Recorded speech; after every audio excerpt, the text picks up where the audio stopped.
This video has been funded in part by the Guild via Patreon. Check out the links in the description or at the end of this video for more details.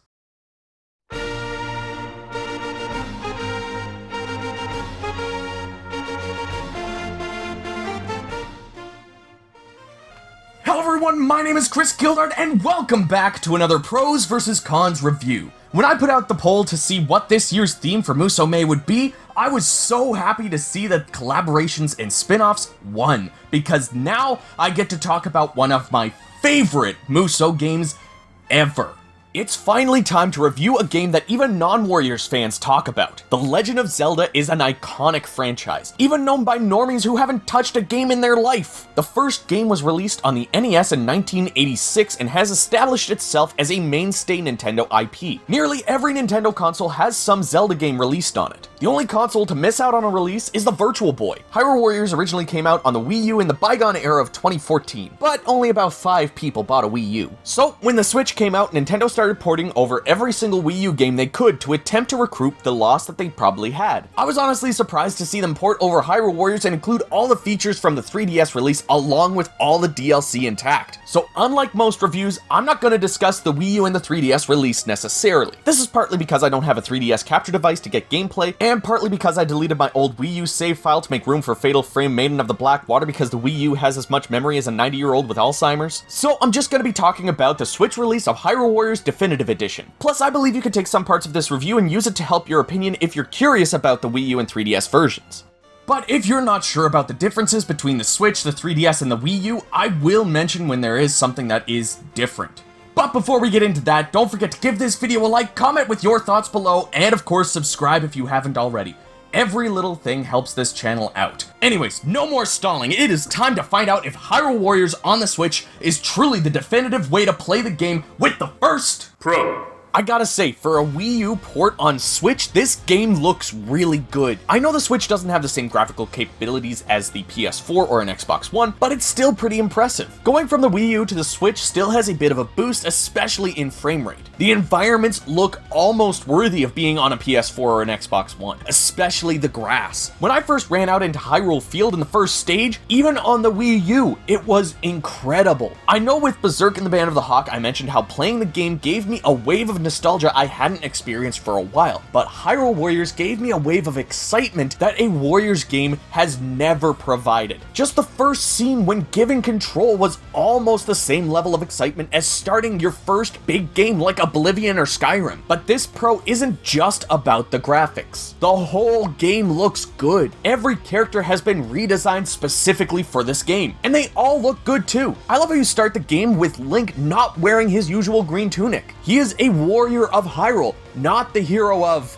well, I guess in this game it would be time and space. But even when he gets his green tunic, he looks so much better than before. His new scarf is iconic to me. Even though I've played Ocarina of Time and Wind Waker, these outfits aren't quite as impactful as the Hyrule Warriors outfit. I really wish that they made a variant of the Link amiibo with this outfit. But then we have Zelda's outfit. She dons a costume full of armor, but it is still befitting of a princess. Or even a queen? It was revealed in an interview a while back that the original intention was for Zelda to be the queen in this story, not a princess. And this outfit screams Queen Zelda. She looks so regal but ready for battle, and her rapier is a part of that regal look. Impa also looks amazing. She looks one part ninja, one part samurai, which is exactly what she should look like. She's Zelda's protector and bodyguard. She is also a member of the Sheikah, essentially this world's ninjas. So having that samurai look match the bodyguard and the ninja look match the Sheikah just makes sense. But if you miss having these characters wearing their original outfits, don't worry. You can unlock some outfits for these characters. If you play the Wii U version, you can download these outfits as DLC, and in the Switch version, you have to unlock them. But with the Switch version, you can also get the Breath of the Wild outfits for Link and Zelda. This is a really cool addition, especially considering how we ended up getting a sequel to Breath of the Wild as a Warriors game. All of these outfits, characters, and stages are great recreations of the classics while still having the personality of their own. Even if you've played every Zelda game before, you'll find something new in Hyrule Warriors. But if you've played every Zelda game before, there's one thing that will definitely be a disappointment. Hyrule Warriors' story is,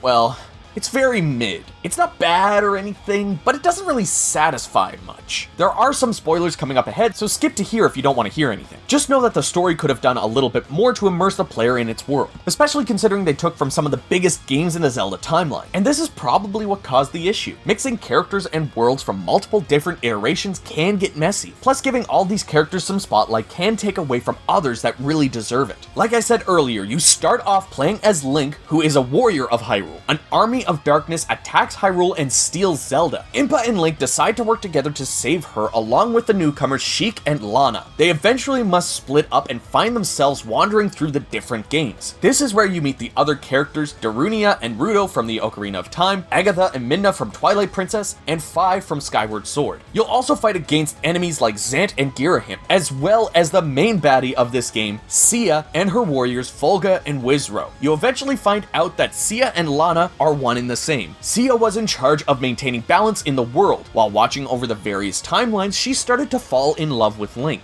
In order to make him her own, she blended the timeline so that she could become a Pokemon master and catch them all. When she started to fall down the path of darkness, Lana, the light side of Sia, split away from her and started the journey to make everything right again. I think it would have been better to really focus on this story more. It ultimately is what the story focuses on the most, but it doesn't dive deep enough. Sure, this is a game that's meant to be a fan service extravaganza, but the mixture of time and space isn't as interesting as Sia's search for making Link hers. When that part of the story starts showing itself, it really shines. But when they try to make the various characters interact with each other, it just feels like there's a lot more they could have done. Pro. So I tend to mention gameplay as a pro for most Warriors games. It's literally what makes them. Sure, the story is there, but do we really care about it? When we play Warriors games, it's because of the fun hack and slash gameplay and the various mechanics that are unique to those games. Hyrule Warriors is honestly one of the most solid Warriors games in this aspect. If you are familiar with the Warriors gameplay and I sat you down in front of a Switch or a Wii U and gave you a controller, you would know exactly what to do. Y is your normal attack, X is your strong attack, B dodges, A is your Musou attack, LZ guards, L locks on to the enemy, RZ uses items, and R activates magic, which is similar to the Rage and Spirit gauges in Dynasty Warriors and Samurai Warriors. Everything feels great, but what's better than this is that they decided to also give people the option of a classic Zelda controller layout. So if this is your very first Warriors game and you're super familiar with Zelda games, you might feel a little bit more at home. In this control, Y is your strong attack, B is normal, A is dodge, and X is your special attack. Your shoulder buttons all still do the same thing, but I switched L and LZ as well as R and RZ just because it makes more sense to me. Attacking in this game feels so natural compared to all the other Warriors games out there. One thing I absolutely love is how unique all the characters feel. You won't play as one character who has a similar move to another. That is great. Koei Tecmo really outdid themselves by giving every character a moveset that really speaks to their personalities. Some characters build up on an extra meter while attacking that makes another attack available to them. Or some might gather orbs which will extend their combos even further. The amount of detail added to the usual formula is spectacular. Not to mention how they made this game feel like a Zelda game by adding items like the bombs, arrows, and boomerang. Sometimes you'll find rocks in your way that you'll need to take out with the bombs. Maybe you'll need to use a hookshot to get up onto that ledge. But you'll also make use of these items against enemies. Some enemies will use certain moves that can be stopped by using specific items, like shooting a Gibdo with an arrow before it can spew its poison gas. Doing this will make their weak point appear, and by attacking them and depleting that weak point, you'll be able to do a rush attack. This also works with boss enemies like King Dodongo, Goma, Argarok, and so on. You need to wait for the right moment to use your item on them. Some you'll be able to attack even if their weak point isn't available. King Dodongo can be damaged without his weak point, but you won't deal much. Goma will block every attack unless you hit his weak point. Argarok flies, so you can't really attack him until he's on the ground. Oh yeah, did I mention that there are giant bosses that battle just like the games they're from? When developing Hyrule Warriors, Nintendo decided to work with both Omega Force and Team Ninja. Omega Force would focus on the core gameplay, while Team Ninja would work on the boss battles. Nintendo thought that this would be a good idea to work on the two strengths: Omega Force's experience with large-scale battles and Team Ninja's experience with one-on-one fights, and it totally worked out.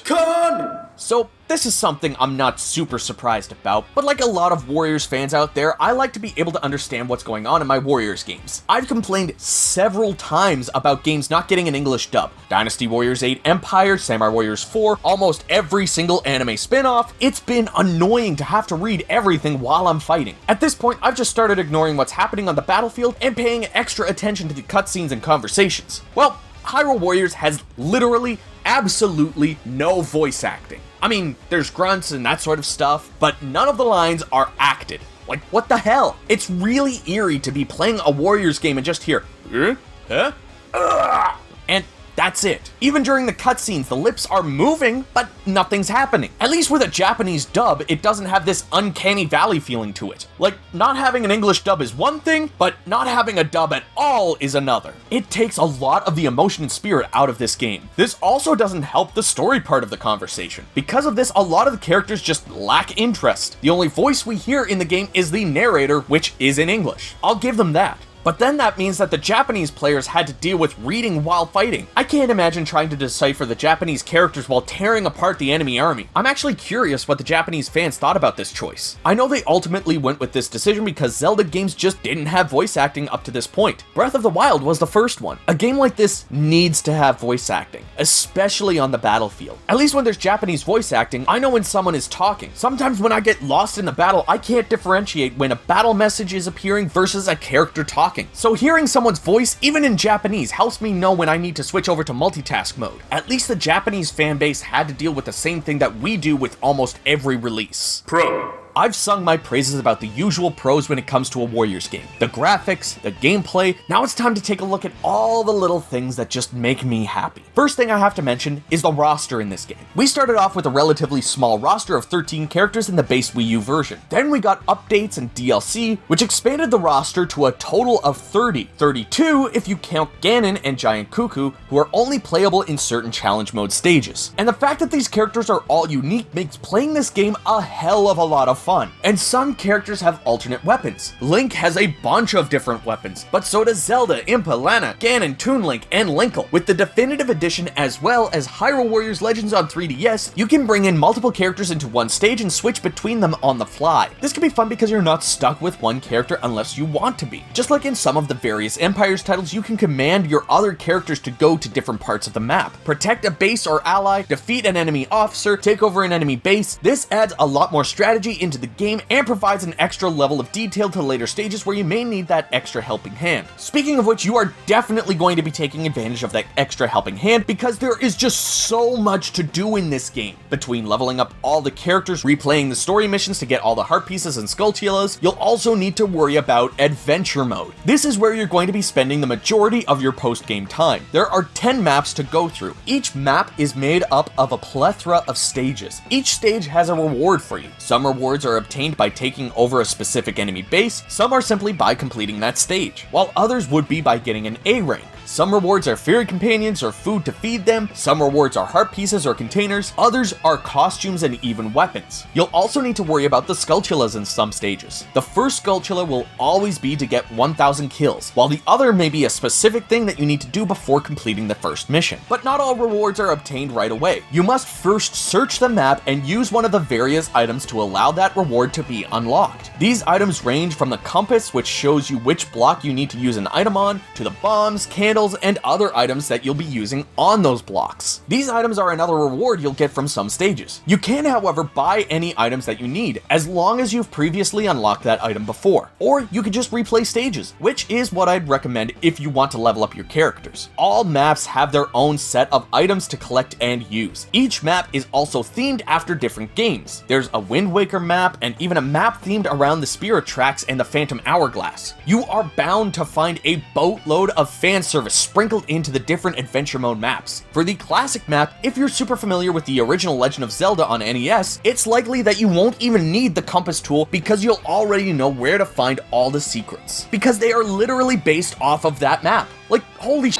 I can't believe they went into that level of detail with this game. Can we also talk about the other tiny details? Everything is either made to give you nostalgia or serotonin, and I can't not talk about these things. Like the chest cutscenes. Every character has a different animation for opening up a chest. With Young Link and Toon Link, they even wiggle their little footsies when they hop into the chest. No one just opens the chest without giving that little bit of animation their personal flair. Speaking of adding their own personal flair, there's something in this game that we haven't seen since Samurai Warriors 3, and it's something I'm surprised we don't see anymore, and that is victory poses. They were iconic to me in the classic Warriors days. I remember when they changed some of them in Dynasty Warriors 5, and it blew my mind that we didn't have to just see the camera circle around the character and look up from below. Not only does every character have their own unique and personal victory pose, but every weapon is different too. Some of them have references as well, like how Lana summons the Great Deku Tree from Ocarina of Time if she's using the spear, or how she summons an army of cuckoos with the Summoning Gate. Also, speaking of the Summoning Gate, can we also just take a moment to appreciate the little dance that Lana does with her Charge Attack 3? Also, she fucking hums the main theme.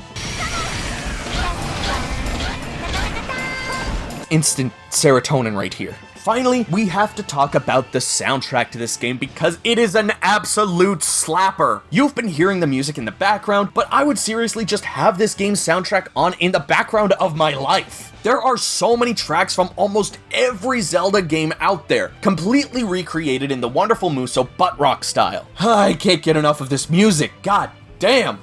It's so good. Con! Alright, time to take that serotonin away. It's that moment for the multiple complaints I have about this game. I do love how this game has a bunch of outfits themed around the various past games. You know what I don't love? How the majority of the characters only get color palette swaps. And even the ones who don't all have color palette swaps, they only get a mask outfit from the Termina map. Like you couldn't do anything for these characters at all? Give them more outfits that are references to other games? Come on! Though color palette swaps are one form of laziness, I feel like I also need to mention the fairies. I feel like they were just thrown in here as something else that you need to collect and complete if you want 100%. I understand that they can give you boosts and stuff, but I just don't have any interest in doing any of that. I honestly forget that the fairies even exist in this game, and probably wouldn't have mentioned it if I didn't see the fairy button next to the bazaar. I also have to mention something that was brought over from the Zelda games, and this is very apparent when you're fighting bosses. There is so much waiting. Like you have to wait for the bosses to show you their weak point before you can start making any progress on their health. The same goes for some of the general monsters you'll be facing later in the stages. They are just damage sponges, and the only real way to deal damage is to wait for them to do the attack that needs an item to counter it so it can open up their weak point and do a rush attack. It's just so tedious and definitely comes more from the Zelda side than the Musou side, though damage sponges have also been around in Musou games. I'm looking at you, Dynasty Warriors 3, Lu Bu.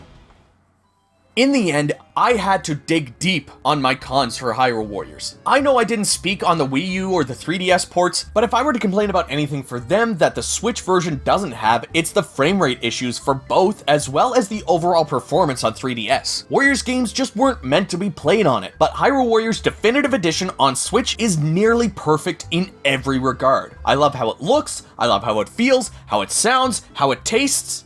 Wait, never mind. Yes, I had a couple of things to complain about. The story leaves a lot to be desired, and no voice acting is a little weird, but understandable. My minor complaints section was literally just nitpicks for the sake of nitpicks. I need there to be 3 cons or else it's not right. But Hyrule Warriors is just the pros for me. I am honestly not bothered by the lackluster story because I mostly play in free mode and adventure mode now, so I don't see that anymore. I'm not bothered by the lack of voice acting because I've gotten used to having to read in my Warriors games thanks to the lack of English dubs lately. I've gotten used to the color palette costume. Wait, no, that complaint sticks. But really, besides the costumes and the waiting on those damage sponges, I don't have much to complain about. And that's why Hyrule Warriors Definitive Edition gets a 10 out of 10. It is perfect. It's honestly too good of a game not to give a 10 out of 10. I might get a lot of shit about this because there's obviously things I had problems with. The story could have been improved a lot, especially when you consider the stories that Koei has been doing lately with their games. They've become much better storytellers, but I don't care.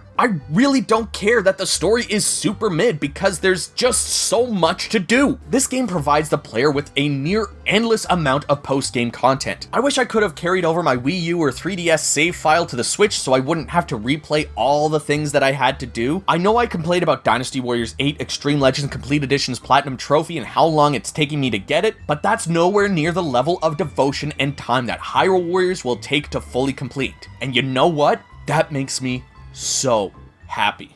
Anyways, everybody, thank you so much for watching my review of Hyrule Warriors Definitive Edition. If you enjoyed the video, give it a like and subscribe for more. Don't forget to leave a comment below with your thoughts on Hyrule Warriors, and let me know if you think there's a good IP out there for Koei to take on as a new Warriors spin-off. And if you'd like to help support the channel and what I do here, you can join the guild, just like these awesome people that you're seeing on screen right now. You can join them at the end of every single video for just $1 a month. There's other rewards and other tiers as well, so check out the links that you see on screen, and I will see you all down in the comments.